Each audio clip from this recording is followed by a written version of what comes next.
Então, hoje dando continuidade, nossa quarta aula, vamos para o versículo 20 de Gênesis. Deixa eu ler na íntegra, separei os versículos, mas vamos ler na íntegra. E Deus disse que as águas sejam povoadas de enxames de seres vivos, e as aves voem sobre a terra, sobre o firmamento dos céus. Então, primeiro ele diz, como a gente viu em todos os outros versículos, né, nos outros dias de criação, e agora acontece. 21. Assim Deus criou as grandes criaturas marinhas e todos os seres que se movem, os quais povoam as águas segundo as suas espécies, e todas as aves segundo as suas espécies. E Deus viu que isso era bom. E Deus os abençoou, dizendo: sejam fecundos, multipliquem-se, e encham as águas dos mares, e na terra se multipliquem as aves. Houve tarde e manhã, o quinto dia. Então, olha que coisa mais linda, maravilhosa. No quinto dia, as águas são povoadas de enxames de seres vivos, as aves voam sobre a terra no firmamento, né? Ele diz, depois ele cria, e agora há algo novo na criação. É a primeira vez que aparece uma bênção na criação. Deus abençoa a criação dele. Ele dá a bênção da fecundidade, da multiplicação. Sejam fecundos, multipliquem-se. Tá, mas as árvores, as ervas com sementes, as árvores frutíferas também têm sementes e também se multiplicam. Por que elas não receberam essa bênção? Porque as plantas, né, aquilo que a gente viu lá no terceiro dia, isso acontece, terceiro ou quarto, agora já me perdi, acho que no terceiro, né, porque no quarto são os firmamentos, os luzeiros, elas recebem a semente de forma natural, né, elas não dependem delas, elas dependem de um processo, porque é um animal que vai lá colher o pólen e vai levar para outra planta, né, é o próprio solo que vai dirigir a vitaminas, raízes. Tá? Estão entendendo? Estão acompanhando? Só que agora os seres vivos, eles recebem uma alma vivente, a qual eles mesmos precisam se multiplicar. Eles precisam fecundar. Agora existe uma direção para o ser vivo, que depois a gente vai ver isso também lá no homem, né? Mas primeiro nesses animais. Vejam que incrível. É a primeira vez, então, que Deus insere, que Deus introduz a categoria de seres vivos que se movem com própria vida. Tem vida própria. Então, é um novo nível de criação que está sendo inaugurado aqui no quinto dia. Mais uma vez, a gente analisa a questão de Moisés escrever para um povo recém-liberto do Egito. Gente, eles ficaram 400 anos no Egito. Vamos lá. O povo assistiu constantemente e até mesmo viu milagres, lembrando que o engano ele tem limite. Acho que eu já comentei isso com vocês, né? Até nas pragas, os magos conseguiram reproduzir as pragas até a segunda, acho que eu comentei, né? Segunda, e a partir da terceira eles já não conseguiram mais. Então, mas eles viram os magos, os deuses egípcios fazendo coisas na terra lá. Eles acompanharam. Então pensa quanta dúvida que tinha no coração desse povo, né? Então, quando Moisés escreve o Gênesis, ele continua trazendo essa clareza, tá? Para que não existem outros deuses, existe só um Deus. E que esse Deus criou tudo aquilo que o povo egípcio chamava de deuses. Por quê? Na cultura egípcia, eles também divinizavam o mar. Tornavam divino o mar, né? Porque eles cultuavam o Rio Nilo, por exemplo. Eles achavam que o Rio Nilo era um deus. Por quê? Porque naquela época os povos, os primeiros povos, eles sempre viviam em torno dos rios, porque eles sabiam que ali frutificaria, né? Que as plantas nascem à beira dos rios, a água servia para tantas utilidades, né? Para a vida, a gente é feita de água, olha lá. Mas Moisés queria tirar esse engano se existisse ainda no coração deles. Então, mais uma vez a declaração é clara, a criação não é divina. Ela é criada, né? Ela não é uma divindade, ela é uma criação de Deus, tá? O povo viu o Egito adorar o Nilo, viu aves como deuses, né? Então até tem o Horus, Deus Horus, eu acho que é uma ave, não entrei a fundo, né? Mas apareceu aqui nos estudos. Aparece a primeira vez, então, a expressão hebraica. Eu queria muito um dia também, depois quando a gente sair, talvez quando a gente terminar, cada vez que a gente terminar um livro, talvez, eu não sei, ou um capítulo, que a gente ainda tá no capítulo 1, né, de Gênesis, eu quero fazer uma explicação sobre algo do contexto. Por exemplo, eu queria falar sobre alma. Existem áreas da alma, é muito profundo esse conteúdo, tá? Mas aqui é a primeira vez que aparece a palavra alma. Nefesh Shaya. Essa expressão junta Nefesh, Nefesh é alma, tá? Shaya, eu acredito que está ligado com o vivente, porque a expressão Nefesh Shaya significa ser vivente, alma vivente. Olha só. O que essa alma vivente ela tem nesse momento, né? Os seres marítimos e as aves. Elas têm consciência simples, movimento próprio, capacidade de reproduzir, estrutura de vida criada por Deus. E Deus quem os chamou à existência. Aqui tem que quebrar toda a narrativa que a gente ouviu também na infância, eu acredito que você também, sobre outras teorias de criação. Né? Porque eu não sei você, mas eu por muito tempo fiquei assim, será mesmo que Deus criou? Será mesmo que não foi uma evolução dos animais, como os cientistas estudam e dizem? Né? Mas quando você tem, nossa gente, é muito forte isso, tá? Quando você sabe quem é o seu Deus, você não duvida mais. Você não se permite mais dar ouvidos a teorias que querem trazer uma explicação para a criação. Né? Então, não, foi Deus quem criou. Não existe evolução. A alma, o ser vivente, só Deus que dá. Né? Mais uma vez, vou falar sobre isso. O óvulo e o espermatozoide, eles se unem. É o homem, a semente do homem e a semente da mulher. Porém, quem dá o sopro da vida é Deus. Né? Assim como sobre todo ser vivente. Outra frase muito importante. Sede fecundos, enchei, multiplicai-vos. É uma bênção que garante continuação de vida, equilíbrio ecológico, ordem biológica. E ela comprova para nós que a criação ela não depende do acaso. É a bênção de Deus sobre o ser vivo. E aqui eu quero fazer um aprofundamento com esse conteúdo, tá? A palavra de Deus, a Bíblia, né? Ela traz inúmeras bênçãos. Não sei se vocês sabem. Inúmeras promessas. Inúmeras direções. Mas porque a gente não conhece, a gente não sabe como acessá-las. Né? E não que a gente tenha que passar a vida descobrindo isso para acessar uma bênção. Não. A gente precisa passar a vida conhecendo Deus para conhecer as suas promessas. Porque é sobre Ele, não sobre nós.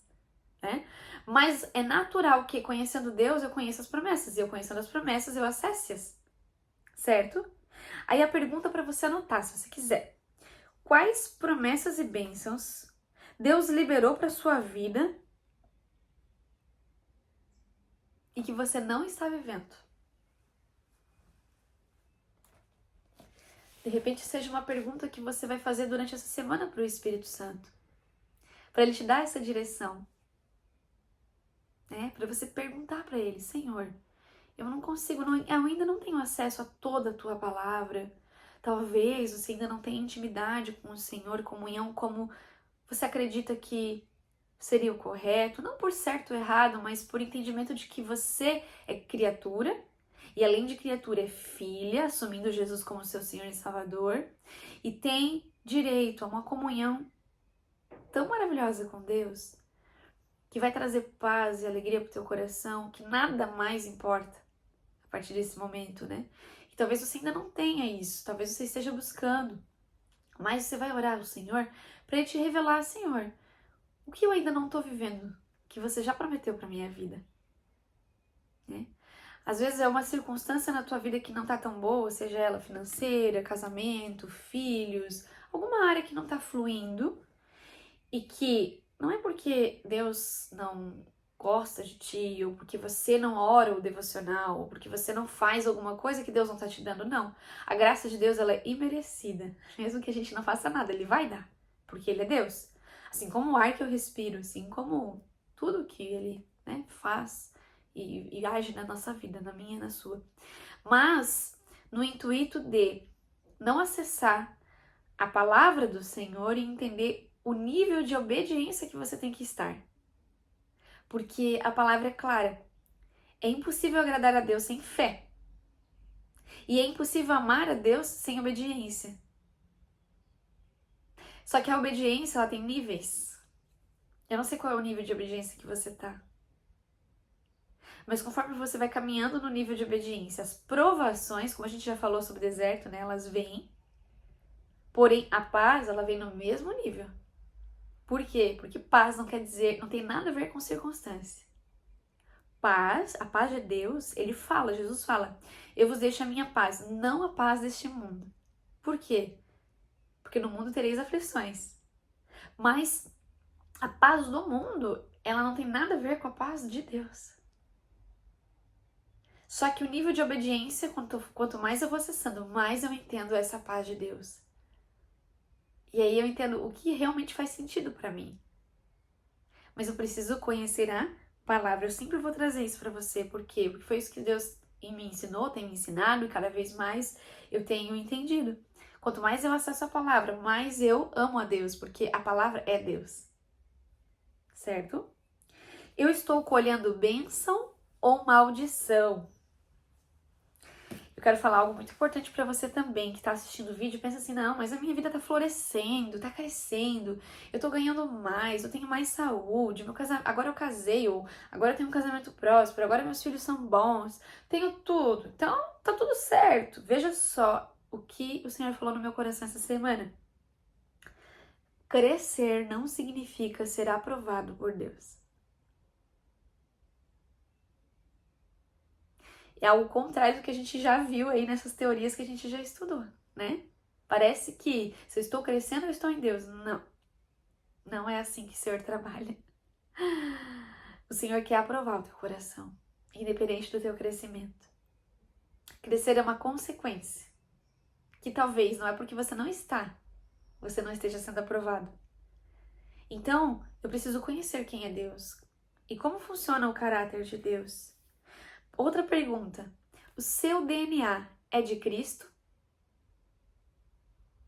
Porque DNA, ele se refere à identidade. E a palavra diz que quando a gente for ao céu, se Deus quiser, a gente chega lá na porta e é aprovado. Mas pode acontecer de, Senhor, Senhor, eu profetizei em teu nome, eu fiz isso, eu fui boazinha, eu fui ética, nunca roubei, nunca matei, nunca fiz nada de errado, Deus. E Jesus pode olhar e falar assim, eu não te conheço. Por quê? Porque ele não reconhece o DNA dele nas tuas correntes sanguíneas. E como que eu faço para ter o DNA de Cristo? Eu preciso primeiro limpar um DNA que vem do pecado. Esse DNA vem como? Geracional. Deus é um Deus de gerações. Ah, mas quem pecou foi meu pai que roubou. Mas está no teu DNA. E os demônios, eles rastreiam o DNA e eles vêm na veia da fulana o DNA do roubo. O que ele vai fazer? Ele vai criar circunstâncias para você cair no mesmo pecado. Então eu preciso ter comunhão com Deus para que Deus limpe meu DNA. Conforme eu vou limpando meu DNA do pecado, o Senhor vai colocando o DNA dele no lugar. E aí sim nós vamos ser conhecidas por ele. Então vai muito além de ser boazinha, moralmente ética, vai muito além de frequentar algo, vai muito além de fazer um devocional, gente. Eu quero muito trazer essa verdade, porque por anos, por meses, por tempos, né? Eu acreditei que estava tudo certo, até que o Senhor foi me mostrando, filha, estar certo, crescer, não significa que você está sendo aprovada. Obediência não é só sobre os 10 mandamentos. Obedecer a palavra não é só sobre o que está escrito na íntegra, mas sobre aquilo que Deus quer fazer nesse momento na tua vida. Se você está preferindo as tuas vontades ou a vontade dele, independente de crescimento, independente de circunstância, o que o Senhor quer de você nesse tempo é muito forte. O que eu carrego? O que você carrega? O que tem te movido, né? E para fechar, porque eu prometi que não ia ser tão longo hoje, para a gente poder conversar mais, Eu pesquisei um teólogo só, que eu gostei muito da teoria dele, me impactou bastante, né? Vocês têm o direito de pesquisar outros teólogos em relação à palavra, né? Eu acho válido isso, mas eu pesquisei o teólogo Agostinho. E ele fala sobre o quinto dia mostrar como Deus organiza o mundo em camadas. Ele trabalha com os seres da água, primeiro, então ele trabalha em profundidade, o nosso Deus, e ele trabalha na altura, nos seres do céu. Então, olha como Deus fala também, né, segundo Agostinho, e testificou no meu coração, sobre o seu caráter a partir do modo que ele criou o mundo. Seres da água, seres do céu. Então, ele está falando sobre profundidade e sobre altura. E existem muitas passagens que falam, né? Sobre a profundidade de Deus, sobre ele ser infinito. Vejam só que forte. Como Deus testificou no meu coração essa palavra. Se Deus é infinito, ou seja, é algo que eu posso passar minha vida inteira e eu nunca vou descobrir todos os mistérios, eu nunca vou entender tudo, mas eu sempre tenho para onde ir, para onde crescer, para onde aprender, para aprofundar. A minha comunhão com Deus, ela pode ser mais íntima e mais íntima e mais íntima, ok? Se eu tenho esse entendimento, e se isso cai no meu coração, se torna indesculpável e quase, praticamente impossível, a não ser que eu deixe de vigiar, né? Mas o meu coração, ele entende o valor que é ter Deus e a presença dele, esse ser infinito. O meu coração passa a entender a profundidade desse Deus e agora eu tenho sede e fome para buscá-lo. E agora eu tenho desejo de acordar de madrugada. E agora eu tenho desejo de orar. E agora eu tenho desejo de aprofundar na palavra. Mas primeiro eu preciso entender quem é Deus. Porque se eu tenho qualquer dúvida sobre ele, ou se eu não entendo o quão infinito ele é e quão profundo, eu acho que eu já estou buscando o suficiente. E eu não amplio a minha visão espiritual, eu não amplio o meu espaço. Gente, eu assisti uma pregação que mudou a minha vida. E eu vou falar um pouquinho dela. Ela falou sobre as 10 virgens. Quando Jesus vem e 5, todas estavam dormindo, mas 5 eram imprudentes, né, tolas, e 5 eram sábias, ele fala sobre o azeite, que 5 continuaram com azeite porque levaram reserva, e 5 não. O que é o azeite em reserva? É o espaço que eu abro na minha vida para ter Deus. Todas tinham palavra, todas eram virgens, ou seja, todas eram puras, todas viviam a santidade no Senhor. Mas nem todas tinham esse crescimento constante a ponto de ter reserva de óleo. E aí a pregadora falou assim, agora nós vamos lá para o Antigo Testamento, porque essa parábola ela é do Novo Testamento, das 10 virgens. Vamos lá para o Antigo Testamento quando fala daquela mulher que precisava de azeite. E o profeta fala para ela conseguir muitas vasilhas. Primeiro ela pega as dela, certo? Ela trouxe esse entendimento assim, que mudou a minha vida. Ela falou assim, que vasilhas que eu tenho? Aquelas que eu já abri espaço para Deus. Vasilha representa abrir espaço, porque o azeite ele caiu aonde? Dentro da vasilha. Então, se eu abro 1 hora por dia do meu tempo para Deus, esse é o espaço que eu estou abrindo para o Espírito agir na minha vida.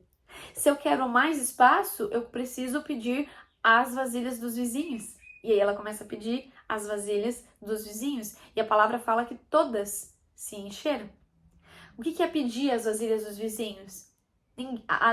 As imprudentes pediram o óleo extra das virgens que tinham óleo extra e elas não puderam dar. Então, como é que eu posso? Então, o óleo eu não posso pedir. Eu não posso pedir a unção do outro. Mas eu posso pedir o espaço que o outro tem. Que ele dá para Deus na vida dele. Então, eu preciso entender o quanto eu estou abrindo de espaço para essa unção vir para minha vida. Ah, mas eu quero mais unção, eu quero mais discernimento, eu quero mais entendimento, eu quero ter mais comunhão. Então, abra mais espaço para Ele.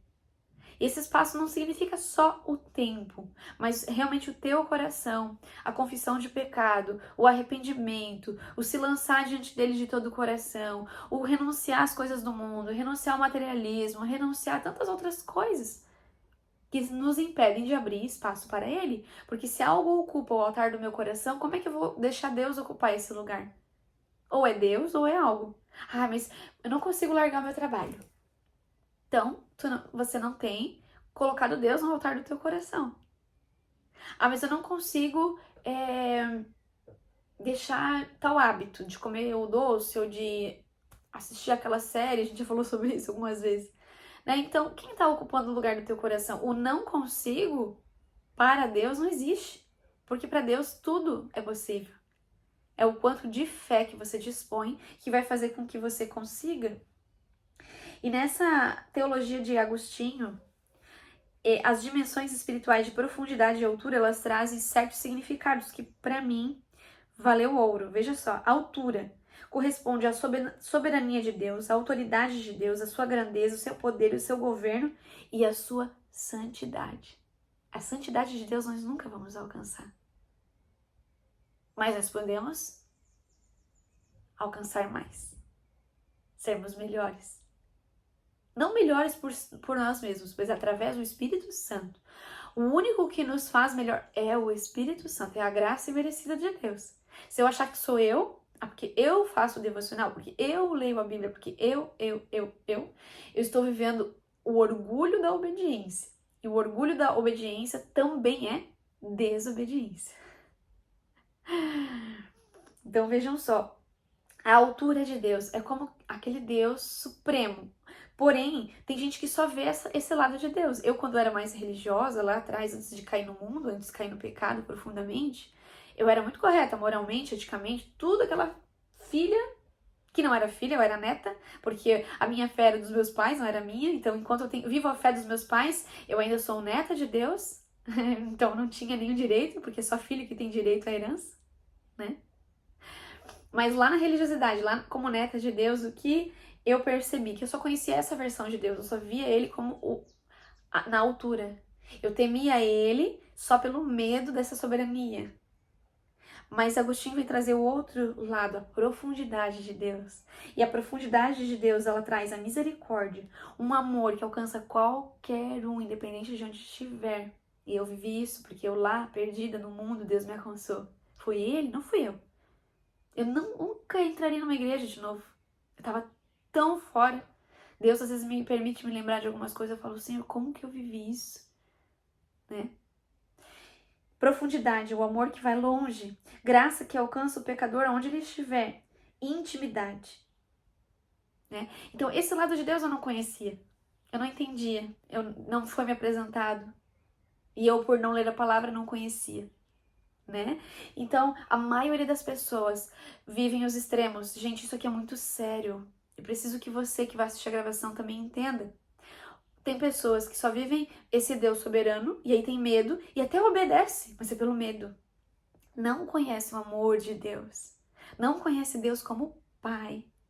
Não conhece a misericórdia e por isso julga as pessoas. Vive como os fariseus, rotulando e apontando, mas por que eles não jejuam? Mas por que isso acontece? E vai na igreja culpando o pastor ou o padre, ou seja quem for. Só conhece um lado de Deus. Mas também tem um outro povo que só conhece o outro extremo da profundidade, onde diz, esse pecado aqui não tem problema fazer, porque Deus perdoa, Deus é misericordioso e vive em pecado. Às vezes por ignorância, por achar que realmente não faz sentido que aquilo não é pecado. Olha a confusão por não conhecer quem Deus é. Vive longe da essência de Deus, porque acha que ele é só amor. Não, ele é amor, mas ele também é justo. Ele tem suas leis, ele tem promessas, mas ele também tem deveres e obrigações. Não porque ele quer nos obrigar, porque nós somos livres para escolher. Olha como as coisas de Deus são lindas e profundas. Mas porque essas leis nos protegem. E eu vou terminar falando algo assim surreal, que mudou assim um entendimento aqui e vai te ajudar a se defender através da palavra também, tá? Primeiro, a visão correta de Deus é a base da transformação humana. Eu só consigo mudar o meu comportamento, eu só consigo melhorar aquelas questões que eu sei que eu não sou tão forte ainda, né? E a vida inteira a gente vai descobrir coisas fracas em nós. Porque eu conheço Deus, quem Ele é. E por que alguém não busca Deus? Porque não lê a palavra, não ora, não busca intimidade, não vai além. Porque não conhece o Deus que tem, não sabe como funciona o seu poder, não crê ou não valoriza a ponto de viver a plenitude da palavra. Porque se eu amo Deus é porque eu o conheço. E se eu não o conheço, eu não consigo amá-lo. Porque eu só amo aquilo que eu conheço. Então eu preciso querer conhecer. Ao contemplar a grandeza divina, paramos de exigir coisas de Deus. Se eu entendo dessa grandeza divina, eu paro de exigir, eu começo a viver a vontade dele. Eu esqueço a minha, é mais fácil de eu morrer pra mim. Eu paro de negociar com Deus, barganhar. Paro de querer estar no controle da minha vida. Só sou feliz se isso está dando certo. A gente já falou sobre isso. Existe uma rendição, existe uma confiança, existe renúncia. Eu consigo renunciar com mais facilidade. Vem uma gratidão que vai além das circunstâncias. Se você não está vivendo isso hoje, talvez eu não esteja ainda vivendo, né? Eu busco isso, quero cada vez mais. Mas se você também quer mais, né? Não pare de ler a palavra, não pare de buscá-lo. Viva em comunhão e busque a verdade. Se Deus é infinito, eu busco continuamente, eu sou sedento e eu vivo o temor santo. Não é o temor de medo, mas é o temor do amor. E aí, esse assunto final aqui é muito forte, tá? Se Deus é bom, por que existe o mal? O mal não é uma coisa, mas uma ausência. A ausência de luz se chama escuridão. A ausência de calor se chama frio. E a ausência da bondade de Deus se chama mal. Deus não criou o mal. Mal é fruto da vontade da criatura, não da vontade divina. Porque muitas pessoas às vezes deixam de buscar o Deus pela maldade do mundo, por aquilo que elas veem, elas não compreendem. Mas Deus não criou o mal. Lúcifer escolheu o mal. Adão e Eva escolheu o mal. E cada uma de nós, toda vez que peca, escolhe o mal. Seja por falta de conhecimento, seja por ignorância, seja por falta de buscar e ter comunhão com o Senhor. Ou seja, principalmente por falta de conhecer quem é Deus. A criação de Deus nos apresenta quem é Deus, mas toda a sua palavra nos mostra sobre o caráter de Deus. Ah, mas tinha aqueles momentos, já fizeram muitas perguntas para mim, em que o Senhor fulminava uma família inteira, fulminava isso, e como, por quê? Porque tinha ausência de Deus. Sendo que ele avisava, sendo que, né, ele tinha os seus meios de a pessoa enxergar e ela não queria, era uma escolha. A maioria das vezes é assim, né? E tem outros mistérios que a gente não pode contradizer, a gente não pode querer saber muitas vezes, porque Deus é Deus. A palavra fala, tem um provérbio que eu amo que diz que Deus é Deus por aquilo que ele não nos revela. E um rei é um rei, né? Ou seja, uma autoridade é uma autoridade, por aquilo que ela nos revela. Diante de vocês, nesse momento, Deus me colocou como uma autoridade, né? Na palavra, no grupo de comunhão, no direcionamento. Não que eu saiba tudo, tá, gente? Mas nesse momento aqui, mas por quê? Por aquilo que eu tô revelando, por aquilo que Deus também me revelou. Mas agora Deus é Deus pra mim, por aquilo que ele não me revela, por aquilo que eu não sei sobre ele. Então nós nunca vamos saber tudo. Né? E é um pecado a gente querer saber tudo. Um pecado que eu já caí muitas vezes. Isso se chama idolatria do conhecimento. Quando a gente coloca o conhecer Deus ou o conhecer qualquer coisa como um objetivo maior do que amar Ele por quem Ele é, mesmo sem o conhecê-lo por completo. Então não é que é uma contradição, é que existe um limite, existe um entendimento, uma linha em que eu tenho que caminhar para amar Deus sabendo quem ele é, e para não desejar conhecer coisas que eu não preciso para duvidar, para ter, né, uma razão para amá-lo, vamos dizer assim. Então, que Deus abençoe você que assistiu o vídeo gravado, que ele possa contribuir com o seu crescimento espiritual. Eu assim também desejo, né, que o Senhor coloque mais pessoas na sua vida, na minha vida, para que nós possamos crescer espiritualmente, amadurecer, para ajudar mais e mais pessoas, porque você que está assistindo, tanto as mulheres aqui do online, no grupo, quanto você da gravação, você foi escolhido, você foi escolhida para libertar outras pessoas, porque alguém é livre para ser libertador, libertadora, não é para si mesmo. Amém? Até a próxima.